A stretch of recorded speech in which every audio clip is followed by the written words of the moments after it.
गिरावट का बाजार रहा और अब सोमवार को बाजार खुलेंगे दोबारा, तो देखना होगा वहां से क्या रुख रहता है। आगे बढ़ते हैं, बात सरकार की। सरकार हेल्थ और इंफ्रास्ट्रक्चर सेक्टर में खर्च बढ़ाने की नीयत रखती है। ऐसा हम इसलिए कह रहे हैं क्योंकि सूत्रों के मुताबिक बजट में कैपिटल एक्सपेंडिचर 15% तक बढ़ाने की चर्चा चल रही है। यही नहीं, मौजूदा वित्त वर्ष में यानी इस साल में जो रिवाइज्ड कैपेक्स आएगा उसमें भी 15-20 हज़ार करोड़ रुपए की बढ़ोतरी की जा सकती है। बाकी डिटेल लेते हैं, हमारे सहयोगी आलोक प्रियदर्शी हमसे जुड़े हुए हैं। आलोक, बताइए, हेल्थ और इंफ्रा पर खर्च बढ़ेगा, कैपेक्स खर्च बढ़ेगा, क्या कह रहे हैं आपके सूत्र बजट के बारे में?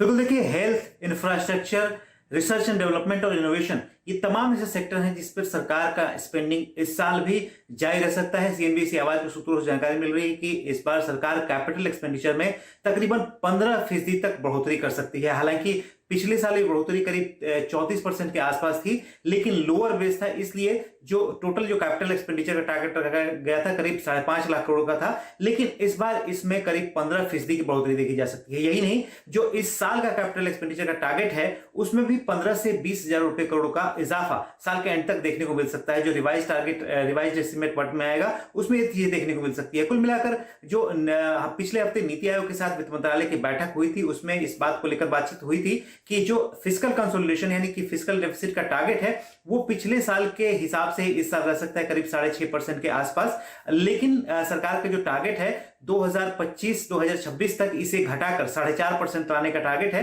लेकिन इस साल भी चूंकि कोविड का साल है और कोविड को लेकर जो हेल्थ है, इंफ्रास्ट्रक्चर है, इन तमाम चीजों पर सरकार का फोकस कैपिटल एक्सपेंडिचर को लेकर लगातार बने रहने की पूरी संभावना है। बहुत बहुत शुक्रिया आलोक। अच्छी खबर सरकार के हवाले से, सरकारी खर्च अगर बढ़ता है तो इकोनॉमी के लिए अच्छा है, डिमांड पुल की भी मदद मिलेगी।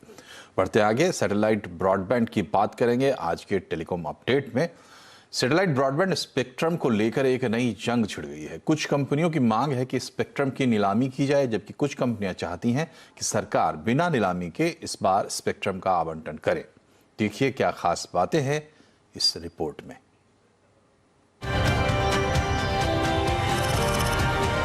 CNBC Awaaz and Salazar Techno Engineering present Telecom Update.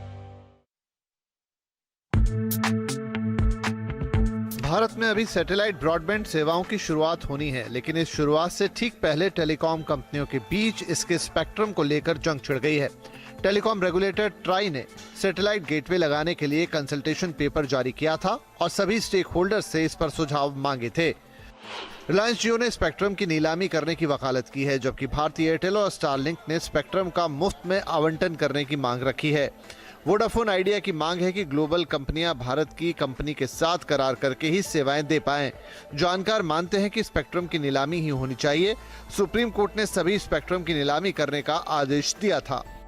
Spectrum जो है स्केर्स नेशनल रिसोर्स है और उसका जो बांटना है, जिसको कहते हैं डोल आउट, वो कभी नहीं होना चाहिए। स्पेक्ट्रम जो है मार्केट डिटरमिन प्राइस से उपभोक्ताओं को जो भी इस्तेमाल करना चाहते हैं उनको दिया जाना चाहिए। भारत में सैटेलाइट ब्रॉडबैंड सेवाओं के बाजार में हलचल मची हुई है।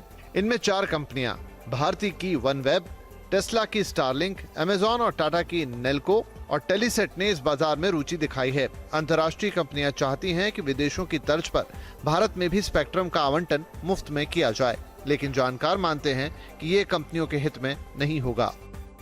Since this satellite broadband service will compete directly with those services, economically it's just fair for some of them to ask that this spectrum be auctioned as well, and hence satellite services have a cost structure that is at least in principle in line with the way spectrum costs play out for standard and traditional mobile broadband services. Satellite broadband के जरिए दूर दराज के इलाकों में सेवाएं पहुंचा पाना आसान होगा, लेकिन इसके स्पेक्ट्रम को सभी कंपनियों में बांट पाना आसान नहीं है, खासतौर पर जब ग्लोबल कंपनियां इसके लिए ऊंची कीमत चुकाने के लिए तैयार हों। असीम मनचंदा, दिल्ली।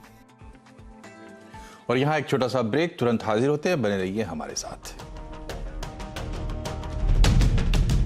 ब्रेक के बाद एक बार फिर से आपका स्वागत है आवाज समाचार में। क्रिसमस और नए साल से पहले दिल्ली के मॉल और बाजारों में रौनक दिख रही है।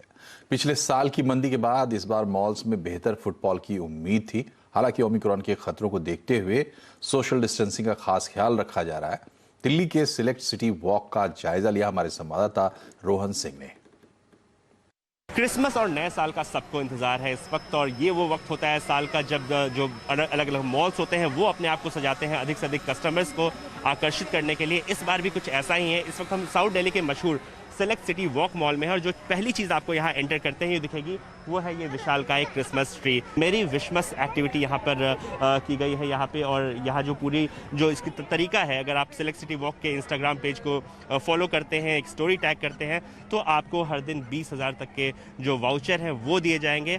इस तरह की कई एक्टिविटी आपको इस पूरे मॉल में देखने को मिलेगी। और सिर्फ इतना ही नहीं, एक खास बात यह है कि यहाँ ड्रोन से बच्चों को सैंटा इस बार आए हैं और ड्रोन से बच्चों को गिफ्ट दिए जा रहे हैं।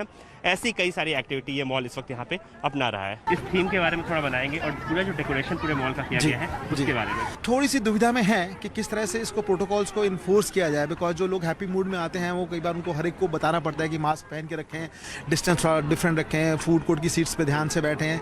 जो हमारे कंट्रोल में है, किस तरह की सैनिटाइजेशन हम बार बार करें, उसकी रिपीटेशन बढ़ा दें, फ्रेश एयर इनटेक बढ़ा दें, वो सब हम पूरी मेहनत से कर रहे हैं।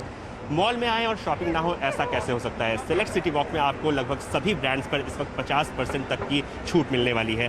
सिर्फ इतना ही नहीं, बच्चों के लिए अगर आप शॉपिंग कर रहे हैं तो यहाँ पे किड्स शॉपिंग कार्निवाल का आयोजन किया गया है, जहाँ पे आप शॉपिंग के बदले फैमिलीज का गिफ्ट वाउचर ले सकते हैं, जिसे बाद में खिलौने खरीदने के लिए रिडीम किया जा सकता है। इसके अलावा अगर ये इस पूरे मॉल का जो अंदर का लुक है वो देखें तो काफ़ी एक स्टारी डिज़ाइन दिया गया है, काफ़ी हैपनिंग डिज़ाइन है, और यहाँ पे फुटफॉल में ये दिख रहा है लोगों के आकर्षण का यहाँ पे केंद्र बना हुआ है। इस तरह कई सारे ऑफर्स आपको इस वक्त मॉल के अंदर दिख रहे हैं। हर साल की तरह इस साल भी सेंटा आपसे मिलने को तैयार है, लेकिन सेंटा इस बार एक ग्लास चेंबर में है। ऐसा क्यों? क्योंकि सेंटा कोविड एप्रोप्रिएट बिहेवियर का पालन कर रहे हैं और एक मैसेज भी दे रहे हैं कि शॉपिंग ज़रूर करें, नए साल का स्वागत ज़रूर करें, सेलिब्रेशन ज़रूर करें, लेकिन सोशल डिस्टेंसिंग के नियमों के साथ, क्योंकि कोविड अभी गया नहीं है।